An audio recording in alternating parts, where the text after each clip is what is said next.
Hola, les saluda Enrique Fernández Maldonado y le damos la bienvenida a una nueva edición del programa de entrevistas Mesa Política, producido por la Asociación Otra Mirada, conjuntamente con Nuestra América TV y el Centro de Políticas Públicas y Derechos Humanos Perú Equidad.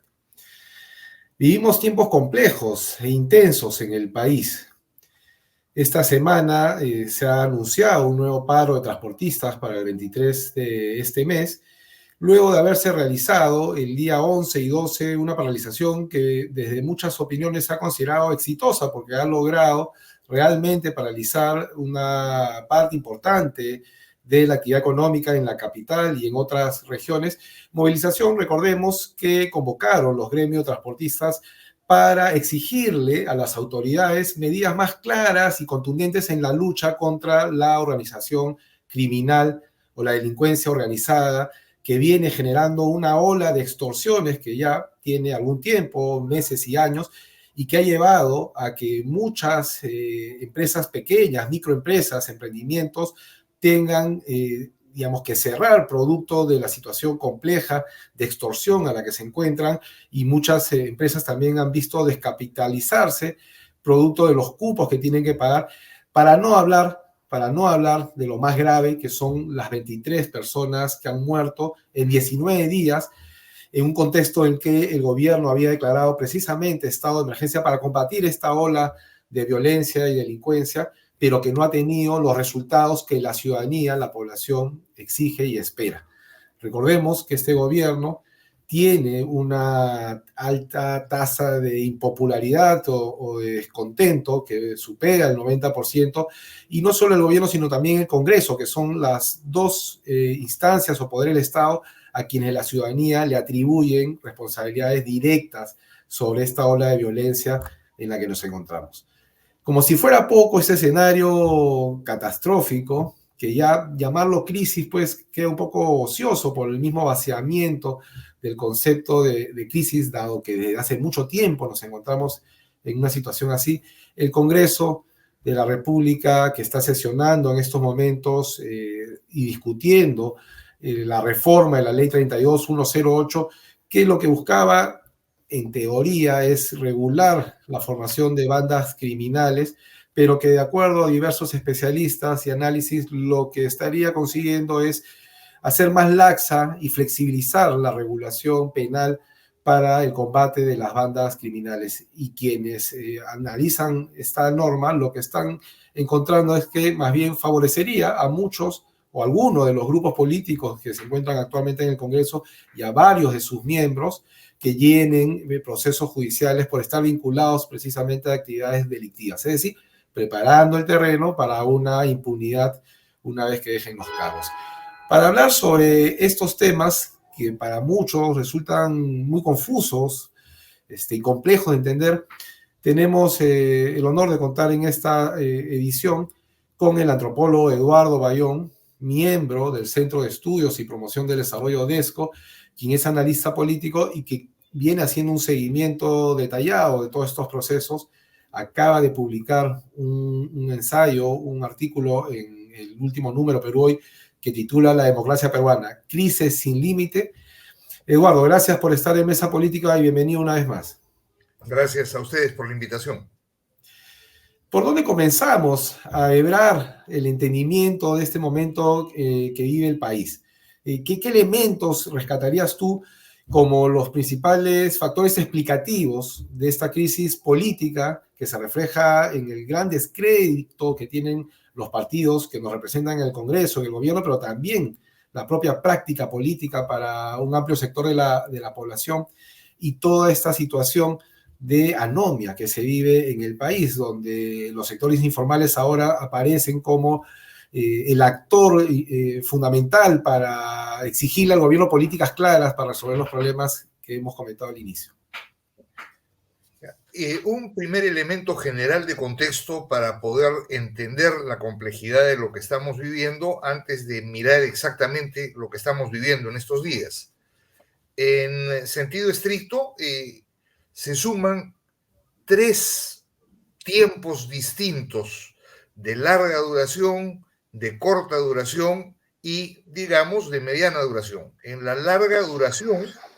lo que estamos viviendo es una crisis estructural de un país que a lo largo de su historia ha marginado a importantes sectores del mismo que han venido luchando por su inclusión. Y esa crisis se expresa en la debilidad de las dos grandes narraciones que hemos tenido a lo largo de nuestra independencia: el cuento del Estado-Nación y el cuento de la República. Basta con decir una república que se demora más de 150 años en terminar con la servidumbre, que acaba con, de alguna manera, la Constitución del año 79 y la incorporación del voto para los Población peruanos, analfabeta. así es, sin excepción. En la mediana duración, el agotamiento de un modelo de desarrollo que empieza en los 90 con Fujimori y que dura hasta hoy día, que nos anunciaba y nos ofrecía el progreso como resultado de la combinación de la gran inversión, fundamentalmente extranjera y fundamentalmente extractiva, y el emprendedurismo de los peruanos. Y en el tiempo inmediato, el desplome de un Estado, la crisis de una democracia que perdió el contenido que en algún instante tuvo, que no era satisfactorio, pero que permitía relaciones civilizadas, y el desplome de un Estado que hoy día se muestra incompetente, se muestra ineficiente y aparece capturado por esta curiosa coalición que tiene marca de un parlamentarismo autoritario y de un ejecutivo que comparte con ese parlamentarismo el afán y el interés por sobrevivir y por lo tanto el interés por proteger intereses privados. Yo diría que ese es el marco general que nos permite entender en su complejidad lo que estamos viviendo en estas semanas, en este tiempo. Mirándolo desde el punto de vista estructural, Eduardo, has hablado de una situación de agotamiento del modelo que se inició a implementar en los años 90 y que se mantuvo después del proceso de transición democrática y que a todas luces no ha logrado realizar a plenitud este objetivo del crecimiento con inclusión, como el que se habló, digamos, en buena parte de los años que siguieron a los años 90, ¿no?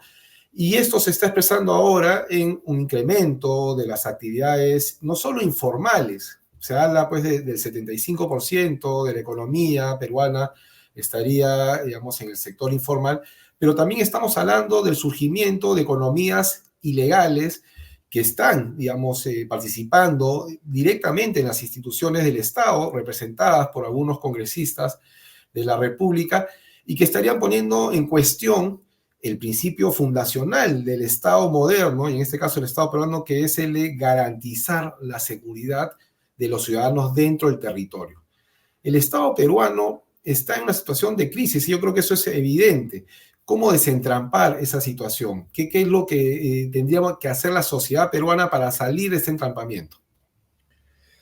Bueno, es más o menos claro que en la situación en la que estamos viviendo, las cosas, varias de las cuales has señalado tú y que se entienden en el contexto mayor, se van agravando por las decisiones que se toman desde los espacios del poder político, que se muestra impune y absolutamente indiferente a una opinión pública que descalifica al Ejecutivo y al Legislativo más o menos en los mismos términos,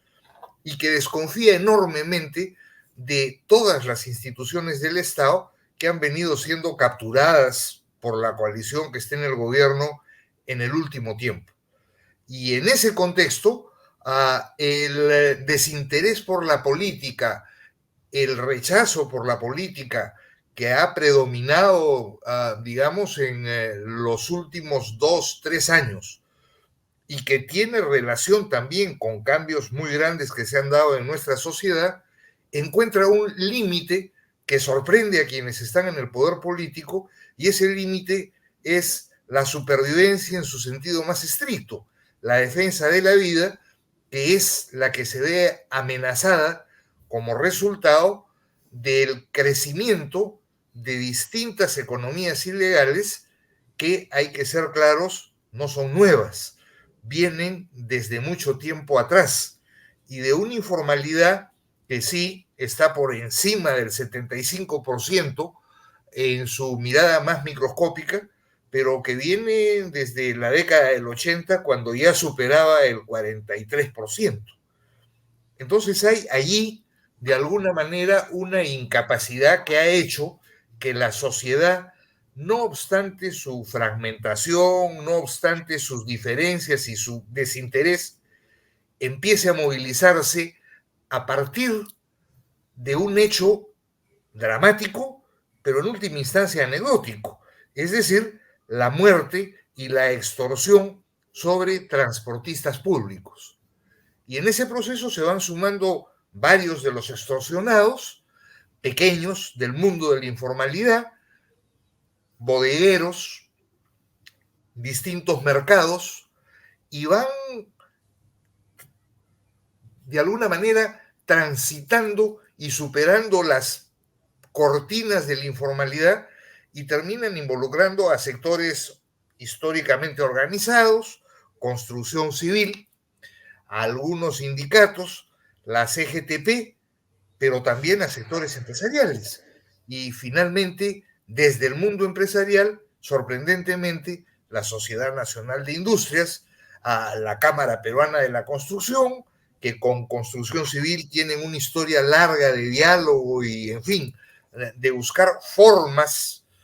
de gestionar el país y de dialogar distintas, empiezan a expresar su malestar, su preocupación, y terminamos en un escenario que no preveía nadie, un escenario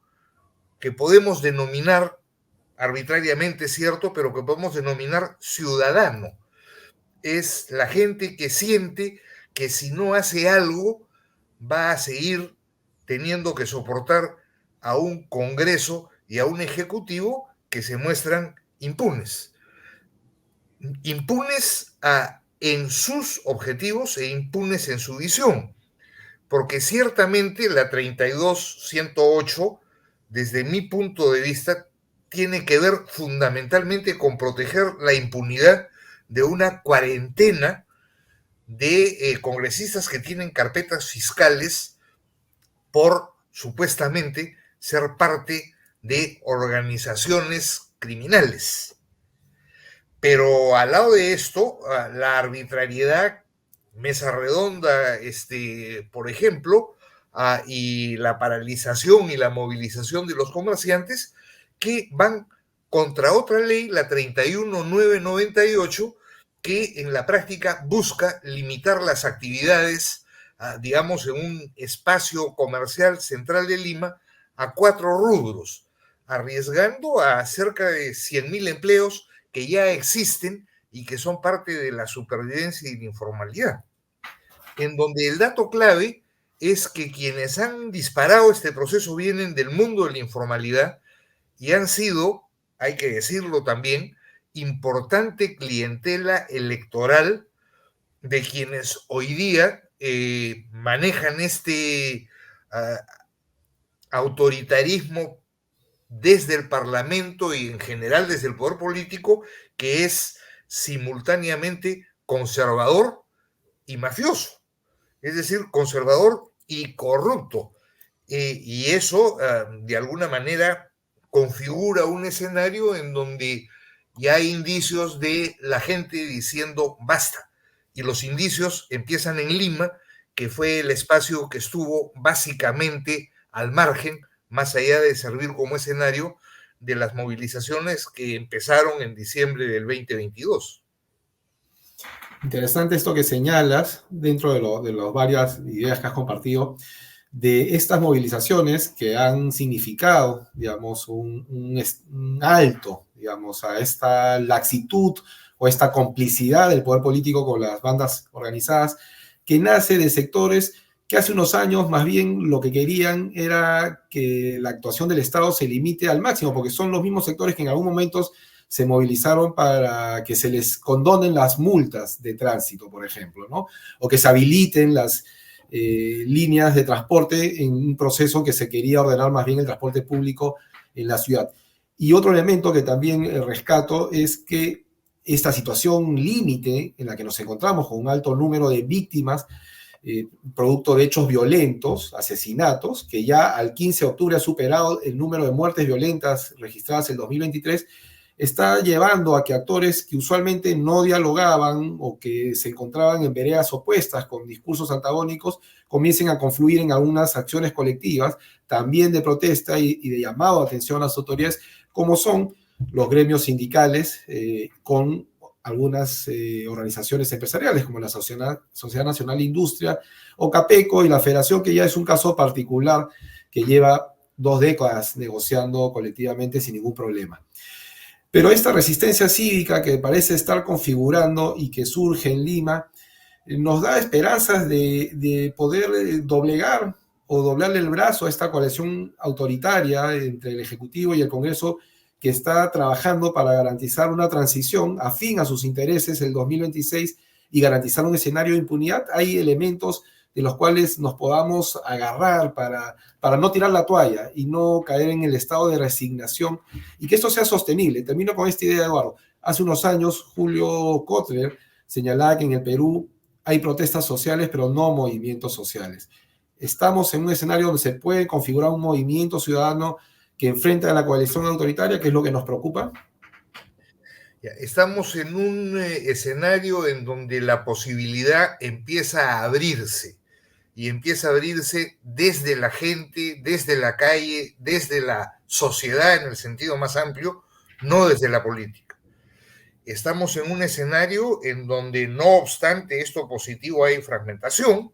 Basta mirar la cantidad de organizaciones de transportistas que hay, las diferencias entre ellos y sus distintos discursos.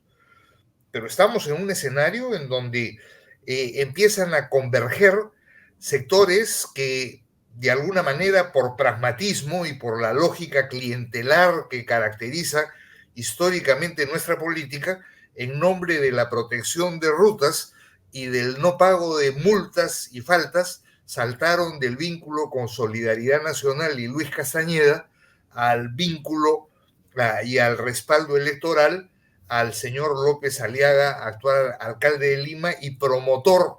entre otras cosas, de la disposición que ha llevado a la movilización en Mesa Redonda.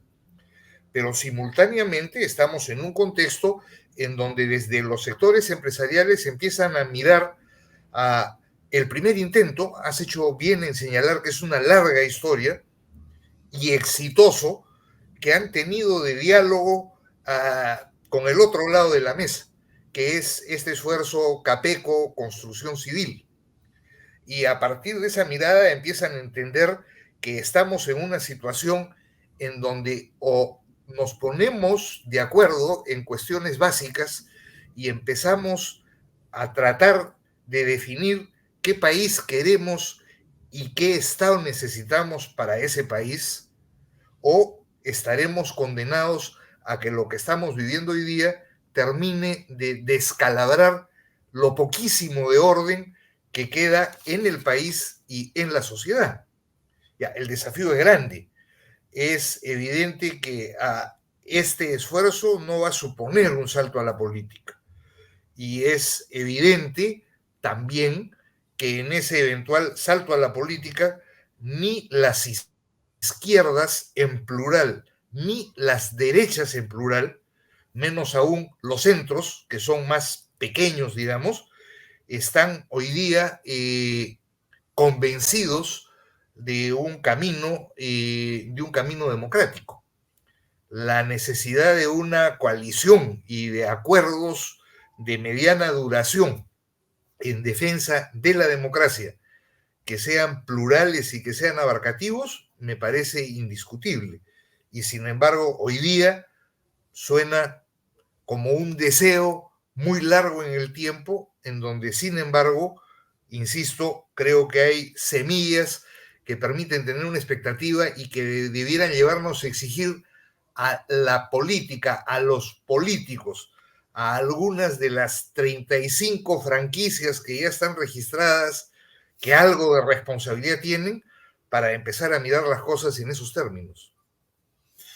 Es un escenario complejo porque esto último que tú señalas nos habla de un próximo proceso electoral que seguramente va a repetir el nivel de fragmentación que hemos vivido en las últimas elecciones, salvo que,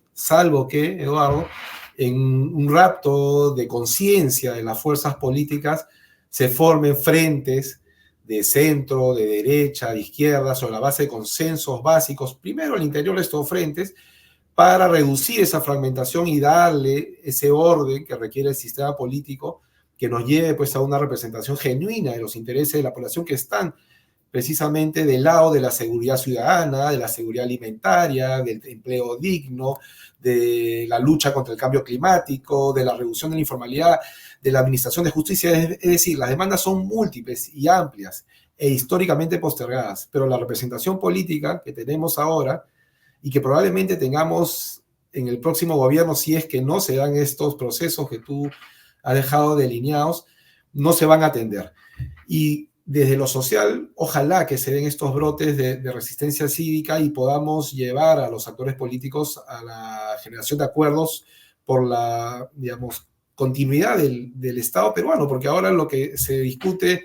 es que seamos o no un Estado fallido, ¿no? Con este auge de las economías criminales que tienen, digamos, un control sobre amplios sectores del territorio nacional y que ponen en cuestión la propia autoridad del Estado nacional.